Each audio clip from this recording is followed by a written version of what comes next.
오늘은 입의장애에 대해서 살펴보는 시간 갖도록 하겠습니다.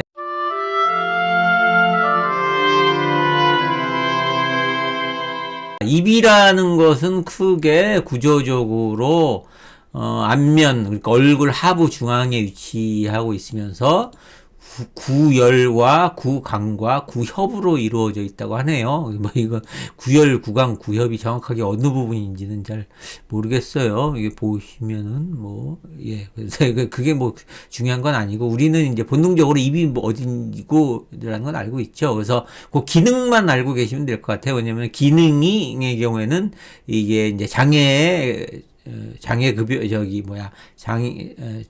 뭐라 그러죠? 장애 부위와 장애 계열하고 관계가 될 수 있기 때문에 입의 기능을 잘 알고 있어야 되는데, 먼저 입의 기능은 체내에 음식물을 섭취하는 기능을 하고요. 두 번째는 미각을 느끼는 기능을 하고요. 그 다음에 마지막으로 소리를 내는 기관이기도 합니다. 이렇게 세 가지 기능 정도를 하고 있는데요.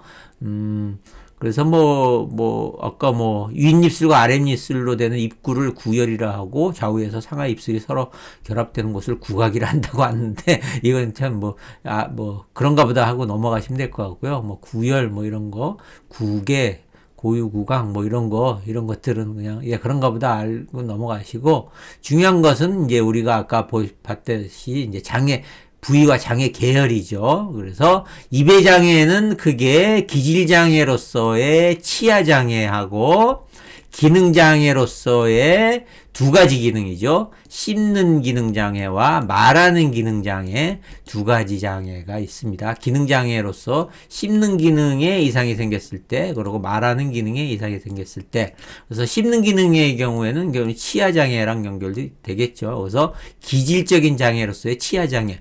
이 기질적 장애라는 것은 뭐예요? 결국은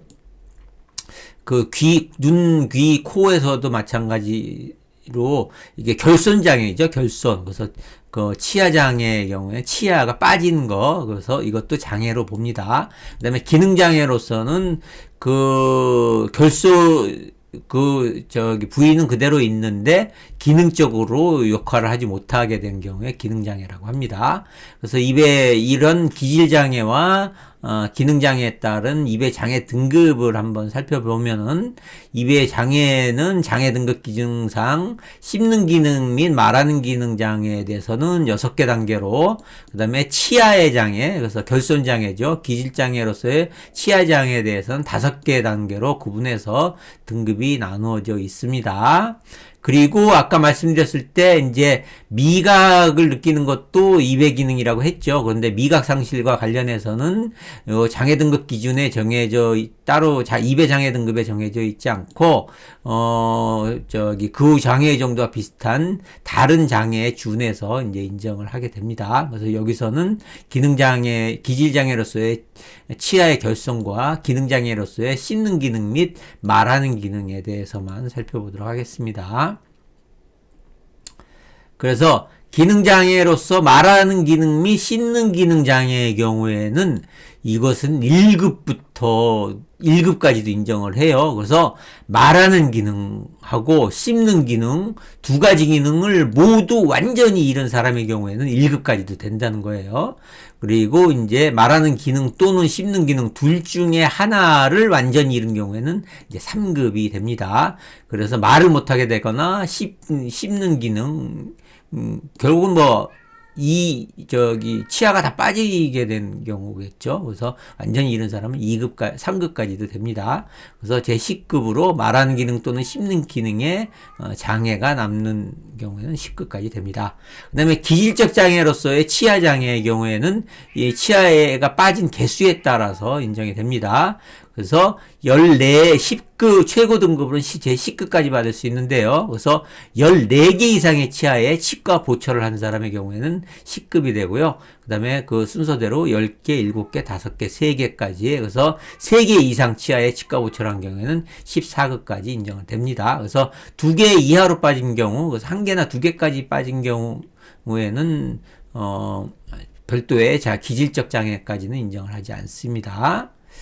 그래서 이러한 입의 장애 등급을 판정하는 기준 관련해서 말씀드리면은, 먼저 말하는 기능과 관련해서는 음성은 그 기준에 따라서 여러 가지로 분류할 수 있는데, 이렇게 있어요. 그래서,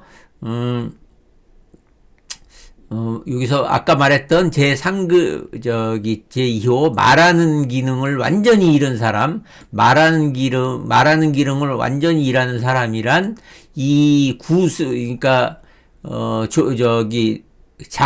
이게 자음은 구순음, 치설음, 구개음, 후두음, 이렇게 네 개로 나눌 수 있는데, 위 네 종의 음성, 구순음, 치설음, 구개음, 후두음. 그러니까, 기억니은, 디귿니을, 미음, 비읍시, 그쵸? 무브프, 느드트, 지츠, 으흐, 이것까지. 그래서 요거에 따라서 구순음은 혀가 중심이 되고, 치설음은 이제 이빨이 있어야 되고, 구개음은 입구가 있어야 되고, 후두음은 그 뒤쪽에서 나는 거예요. 그래서 우리 세종대왕님이 그거에 맞추어서 이렇게 자음을 했잖아요. 입의 구조에 맞추어서. 그래서 이 네 종의 임성, 구순음, 치설음, 구개음, 후두음 중에서 세 종 이상의 발음을 할 수 없게 된 경우를 말하는 기능을 완전히 잃은 사람이라고 이렇게 하게 됩니다. 그 다음에 말하는 기능에 뚜렷한 장애가 남는 경우에는 네 종의 음성 중에서 두 종의 발음을 할 수 없게 되는 경우, 네 종의 발음 중에서 두 종의 발음을 할 수 없게 되는 경우, 그 다음에 말하는 기능에 장애가 남은 사람은 네 종의 음성 중에서 한 종의 발음이라도 할 수 없게 되는 경우에는 말하는 기능에 장애가 남는 사람에 해당되게 됩니다. 그 다음에 씹는 기능 장애의 경우에는 씹는 기능의 장애는 상하 교합과 배열 상태 및 하악의 개폐 운동 등에 따라서 종합적으로 판단하는데, 씹는 기능을 완전히 잃은 사람은 유동식, 그러니까 뭐라 그래요? 우유 같은 거 있죠? 이런 거 이외에는 섭취할 수 없는 사람이라는 거예요. 그래서 물컹물컹한 이런 그러니까 완전 묽은 죽 같은 거, 또 안 돼요. 예, 그래서 그러니까 우유 정도, 그러니까 마시는 거 이외에는 섭취할 수 없는 사람을 씹는 기능을 완전히 잃은 사람이라고 하고, 씹는 기능에 뚜렷한 장애가 남은 사람은 그 죽이 있죠. 그러니까 미음 같은 거, 미음이나 죽같이 이에 준하는 정도. 그러니까 미음이나 죽 같은 경우는 그래도 입에 넣고 어느 정도 우물우물을 하잖아요. 그냥 곧바로 목구멍으로 넘기는 게 아니고, 요런 경우에는 그래서 미음이나 이에 준하는 정도의 음식물 위에는 섭취할 수 없는 경우에는 이제 씹는 기능에 뚜렷한 장애가 남는다고 얘기를 하고, 그 다음에 씹는 기능에 그냥 일반적인 장애가 남는 사람이라는 어느 정도 고형식, 그래서 어느 정도는 이제 어느 정도 딱딱하다기보다는 이게 고체 형식이라는 거죠. 여기서 고형식은 딱딱하다는 게 아니고 유동식이나 미음보다는 이게 어느 정도 그래도 고체 형식은 일반적으로 빵 같은 정도 되겠죠. 그래서 고형식은 섭취할 수 있지만 이에 제한이 있어 씹는 기능이 충분하지 않는 사람. 그래서 어느 정도 이제 약간 살짝 딱딱한 빵 정도, 요 정도까지는 씹어서 드실 수 있는데, 빵 정도까지는 씹어서 드실 수 있는데, 그것이 안 되는 경우에는 이제 씹는 기능에 장애가 남은 사람으로 봐서 이제 장애 등급을 판단을 한다는 겁니다. 그리고 이제 치아의 결손 장애의 경우에는 이제 치과 보철을 해야 되는데요. 여기서 치과 보철, 이제 그 치아가 상하거나 빠져서 보철을 해야 되는데, 여기서 말하는 치과 보철을 한 사람이란 현실적으로 상실 또는 뚜렷하게 결손된 치아. 그러니까 완전히 상실된 건 당연하고요. 완전히 상실되지는 않았지만 뚜렷하게 치아가 결손돼서 보철을 한 사람 말하고, 여기서 뚜렷하게 결손된 치아란 치근을 포함해서 치질이 결손 또는 파절된 경우를 말합니다. 그래서 그거는